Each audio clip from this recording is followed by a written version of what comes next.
कोल्हापुरात राष्ट्रसेविका समितीच्या विजयादशमी निमित्तानं सघोष पथसंचलन उत्साहात पार पडलं।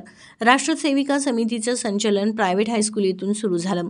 मिरजकर टिकटी खरी कॉर्नर महाद्वार रोड ज्योतिबा रोड बिंदू चौक मार्गे पुन्हा प्रायव्हेट हायस्कूल इथं संचलनाची सांगता झाली।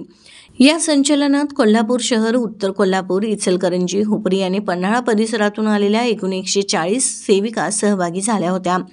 मार्गावर नागरिकांनी फुलांचा वर्षाव करत फटाके वाजवून संचलनाचे उत्स्फूर्त स्वागत केले। राष्ट्रसेविका समिती ही अखिल भारतीय महिलांची संघटना असून यंदा संस्थेचं 90 वर्ष सुरू आहे।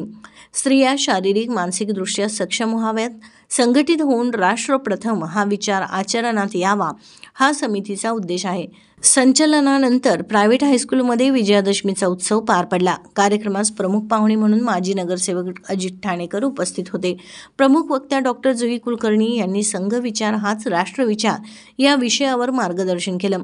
यावेळी समितीच्या प्रांत बौद्धिक प्रमुख मैत्री शिरोळकर, दक्षिण कोल्हापूर कार्यवाहिका अनघा नाईक, उत्तर कोल्हापूर कार्यवाहिका गौरी मुजुमदार, शहर कार्यवाहिका प्रज्ञा परांजपे यांच्यासह अनेक सेविका उपस्थित होत्या।